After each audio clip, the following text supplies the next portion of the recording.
Hey, hi everybody. My name's Dharma.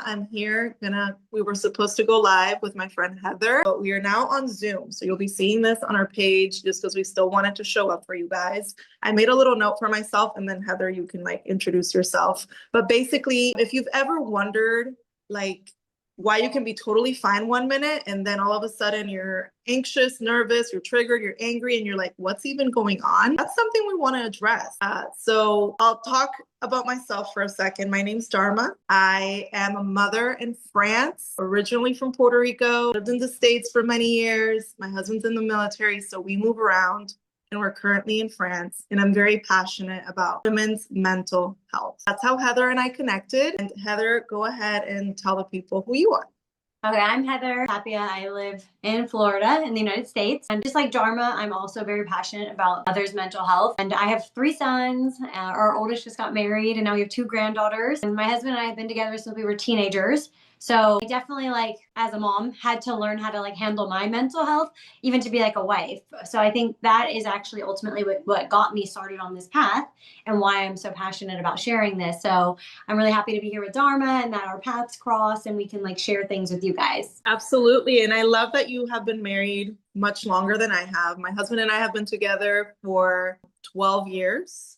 Oh, wow, that's good. Right. But not a lot of people in our circle have been together for that long. So sometimes it's hard to just find someone that you fully relate to. Right. I love that you've done that. Oh, thank you. It's been 28 years together, I think, total. Yesterday was our 24th wedding anniversary. So a lot of life, a lot of learning along the way and how to navigate everything. So that's why, we're going to talk about this book today, Dianetics. And that is the one thing I would say that single-handedly, was the resource we used to help us stay together and start everything off right. I love that. How both got together? Were you both already familiar with the Dianetics tools or no? Not really. My stepdad that had raised me my whole life, he had read the book in, I don't know, in the 70s. And he was always mentioning it when I was a kid. But as a kid, you're just or at least for me, I wasn't really paying attention. It's in one ear out the other. But then what happened is my husband and I, we had our son right at the very beginning of college.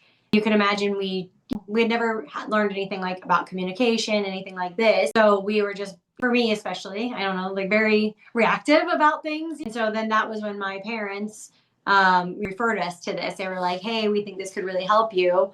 Go check it out. And that was how we actually started at the same time. Wow, I love that. That's fantastic. Yeah. I was raised with Dianetics principles from my parents. My mom was an auditor who was a counselor essentially. And my dad was she was auditing, doing counseling on my dad. That's how they met. Then my dad started doing Dianetics as well and getting trained. And so a couple of years in, they got together and had me. So I was always raised with the principles. But there's that flipping point where it's something your parents do.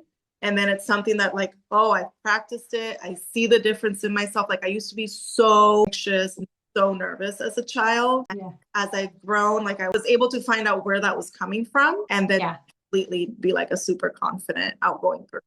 So. Oh, that's amazing. I think who wouldn't want that ability to be able to handle whatever holds you back or keeps you maybe you're afraid to go for a goal. And I think that's even personally something I've gotten out of it because I always studied art since I was young. And sometimes when you're an artist and I think when you leave the comfort zone of maybe your school with your teachers, which I also went to school in an art museum. So I was always around professional artists. But then when I left that world, it's oh, now you're out in the open. So it's things can happen and you get a little bit, oh man, so with Dianetics and being able to handle my own fears, anxieties, insecurities, it also allowed me to just be very out there in that, which I've never been a shy person, but this really allows you to, if it's something personal to you, I think you can get a little more sensitive or shy or nervous. So this takes that away. So I love your story also. It's awesome. That's great. I can relate. Creating content on social media, it is a bit of an art. You're putting yourself out there. And then the social media warriors go in there and can be really mean. But I think that's exactly it. You learn that to be confident in yourself when you get rid of, because you don't, my gosh, you just have no idea where your self-doubts are coming from. And Dianetics helps you. You're wow, I would have never thought that's where it's coming from. And you get to get rid of it and be your true self. So I have some notes for us to keep us on. Okay. I do have to pick up my son from school, and this is part of it. Mothers, we're out here doing our best. I know you dropped off your son at school with the time difference. Now I'm about to pick up my son from school. Right, exactly. Yeah, I just got home from dropping him off, getting groceries, all that running around. So we're doing the same thing with just a little different timing. I love that. So we're not doing any formal lecture. I have some talking for us, but just let's do a casual conversation about stress, parenting, relationships, confidence, purpose. And you showed the book. That's the tool that we're going to be talking about. It's called Dianetics. It's the modern science of mental health. And I love that the public and people in general are so open and aware of mental health. Like it's so important for people. So let's start. Let's each share what was going on in life. Oh, we did that when we first found it. Yeah. What was going on. And then is there anything, how it helped us understand stress differently? Oh, I think for sure, like before I would just be stressed out or like, it could be something simple. And I don't know, for me as like a mom, like I was going to college when I had my first son. We had built a brand new house. My husband was still doing college, working a full-time job. And we had just so many things going on. And of course, it's like you want to create all these things, but you've got homework, you've got, he's got a job.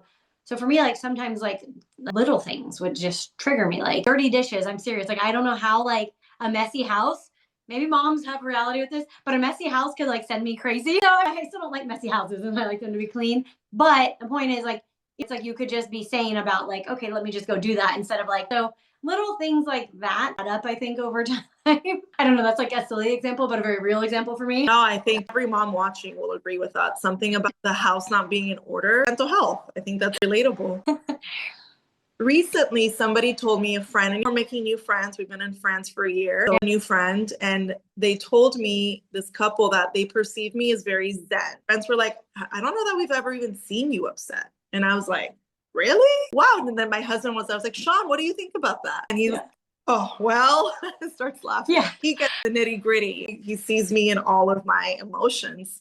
But this question of like, how it helps us understand stress differently, helped me understand the concept of the reactive mind and the analytical mind, like both these minds. And I feel like once I understood this concept, like really, like when you understand something, it like becomes like a part of you.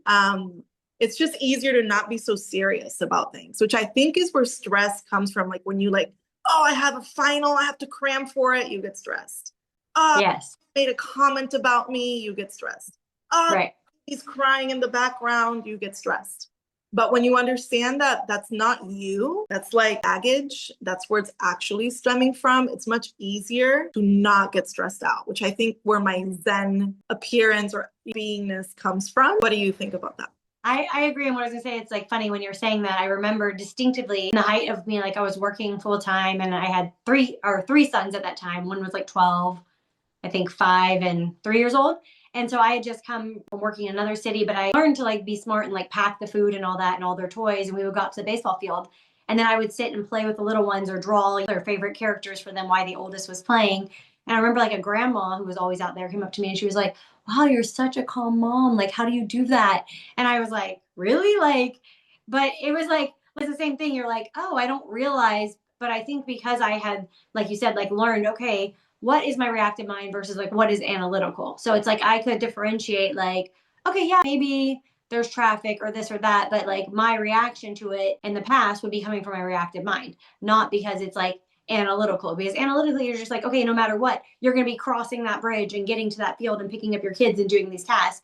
So if you don't have that stress, and that I think is one of the biggest things I noticed when through doing Dianetics and getting rid of my reactive mind. But all of a sudden that wasn't there anymore. I was like, oh my God, it's just a day. I'm just driving to get my kids. It doesn't matter if there's traffic. There's a beautiful ocean to the side of me. Like you have this beautiful drive. And I was like, oh, I could just be there and be present as a mom. So I think that was, I guess, in a way, like what my understanding of stress and how it went away from using Dianetics, which was super cool. That completely hits 100%. What are some personal wins with feeling calmer? I think that ties in with that. A personal win of mine is when you're calm, you can be a calming influence to those around you. For my child who's 4.5, he's 4.5. Oh, so cute. If he's having a reactive moment, which kids I think are more prone to, like they haven't learned this like social thing that people do where they control their emotions or whatever. Kids are more like, ah. So For me as a mom, as long as I'm well fed and well rested, that's so like if I'm tired or hungry, I get cranky really fast with my son. But if I'm good, I can just observe him and that's not him. He's a sweet, intelligent, communicative child. In the moment he's going through whatever, let it right out. The same with my husband. Like if he's triggered, because I didn't share this, but when we started, he had never even heard of Dianetics. He did Dianetics, what's called the Dianetics seminar soon after we had gone together because he was very open to mental health and better. Wow. He did the Dianetics seminar. He started reading the book. And so now he's done it professionally and he's got his own personal, again, it has to become like a part of you. Right. But I've done a lot more than he has. Right. But I can observe him. And then after the incident, we can like talk about like maybe it was reactive. That wasn't really analytical. So some of like the personal wins I've had would be to be a calmer person. Which I think would be very sane for like a marriage or any relationship. It's like you can recognize, oh, that's not the person I love. They're just reacting to something. And then you can be like a stable person for them where you're like, let it go, let it play out, and then be like, okay, honey, like, I'm sorry, like maybe whatever this happened, or maybe you don't need to say sorry, but like, I totally understand what happened. You're being like empathetic for them, like you are caring, and then you can just talk about it. And I like how we're talking about this because it makes me think of things. Like for my husband and I, like I had shared, we got into it. Actually, we started doing Dianetics right when I was graduating college. He still had a couple years left of college because he was working full time. We had our son who was 5 at the time, and then whatever. So it took him a little bit longer to finish college, but he was doing it alongside. And what was interesting is when he finished college, he opened a business. And I remember someone talking to me and being like, your husband's so nice, but like if he handles like does Dianetics and gets rid of his reactive mind, his business is going to grow exponentially faster than if he doesn't. And I was like, oh my gosh, we have to do this. So we did that. Like I was like, that's it. You're going first. Even though usually I'm like the one who's like, I need to do it right this second. But I was like, all right, you're going first because this is going to be great, like for you and our family. And then what happened was he actually did get rid of his reactive mind, which is called going clear, like it's a state of clear.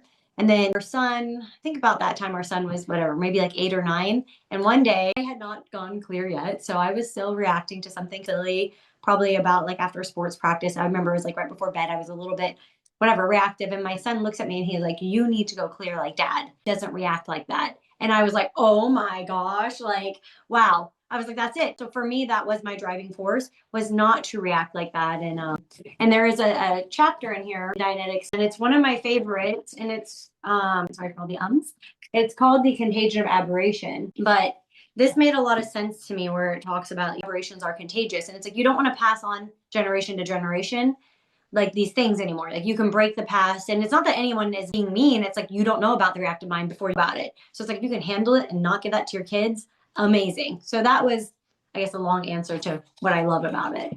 That's brilliant. I'm glad you brought that up. In terms of aberration, it's like behavior that you do that's stemming from the reactive mind, essentially. Like it's not you. And it's usually those things that you're like, why did I act like that? Like, why did I afterwards, you're like, why did I say that? Or man, why do I keep making the same mistake? Like, I feel like we're to a level like very aware of what our baggage or aberrations are. As a mom, that's a huge driving factor. I agree with you. I started these books with my son that explain the reactive mind and the mind, like in the terms of Dianetics for like young kids. So he's 4 years old and we're already learning about this. He's like going to have such like a step ahead. Like, absolutely. He had something happen where he was like, Mom, I'm going to attack my reactive mind and I need to go in session to get rid of my reactive mind. And I'm just like, oh my gosh, like it made me tear up because raising an individual that's like aware, like so aware already of behavior and what's reactive and what's not, like that's so powerful. And I'm already preventing that contagion of aberration. I think like in regular lingo, I think it's called like generational trauma. Oh, there you go. You're passing it down. I think a lot of people that are familiar and wanting mental health are very familiar with that concept of generational trauma. Or that PTSD, whatever they call it, post-traumatic stress. I forget what it stands for. But like that, those things. Exactly. PTSD. But my husband being in the military for 18 years, like PTSD is very real to us. Like it's a thing, of course. You have trauma and you have a post-traumatic, like I don't like calling it a disorder because for me, it's like, it's natural. Right. Your Like, mind. of course, if you go through that, you're going to have something residual. Why is it a disorder? It's not a disorder. You just have to get rid of. We need to do a whole thing about. We'll do a whole other thing on that. I'm very passionate about that. No, I love that you're raising your son with that. And that is definitely a game changer. And I think the advantage I've had raising our three sons was that all of them, my first son at the age of like 4 or 5, learning about this, the other two coming up straight from birth to be able to know about this as soon as they're old enough, and it being practiced around them, which we can also do a whole nother thing about preventative Dianetics and things for when you're pregnant. So we'll put our little checklist of the future, but 100% it has given my kids that ability also, or when they're playing sports, to recognize if their teammates are reactive and all these different things, and they can just see it. So you're right. I'm literally writing that down. Okay. We're going to go to our future topics from this. Beautiful. Well, great. Well, I have to go pick up my son soon. All right. This was like a great little intro, not only for us to finally speak, we've been texting and voice notes, so that's nice. And having like just starting the conversation. That's what it's all about. We would love to hear from you. Like if you've watched through this whole video to this point, you're interested, maybe you have something that you're like, I want to know about this, or I've heard about that. Like, go ahead and put it in the comments, because it's something we can talk about in our next video. And we're just here to share what works for us. Like, this is like straight up word of mouth. This worked for me. I can't not talk about it, right? Absolutely. And that's what, like, after I found this, I actually worked full time for 16 and a half years helping people with this and families. And now I've pivoted a bit because we travel a lot. So I'm helping people, but just as we travel. And then as I'm doing artwork in between. So it's very much like for that reason that we're doing this, is just to help you and share what worked for us. Because if it helped us as, moms, wives, whatever, maybe it's going to help you. And funny that you said I didn't know that about you. So I did the same thing. I found, like, once I was a teenager, really made it a part of myself. I was like, wow, I gotta do this full time. And I did. From when I had just turned 18 till for 9 years, I was like you, full time to share this. So That's so cool. Started traveling. So we went, my husband in the military, from Clarksville, we moved to Hawaii, to Oklahoma. Now, so like, it's like, you can't do it somewhere full time, but that's why we're doing this. Wow. And it's perfect how we connected without even knowing that. So it was meant to be. So yeah, we want to hear from you guys what you want us to talk about. And we'll see you on our next, it should be a live or a video or a YouTube video. We'll figure it out. We can put it in the captions, like our YouTube channels, because we're working on growing our YouTube channel and our Facebooks. And we will see you guys there. All right. Thanks, Norma. Heather. Okay, bye.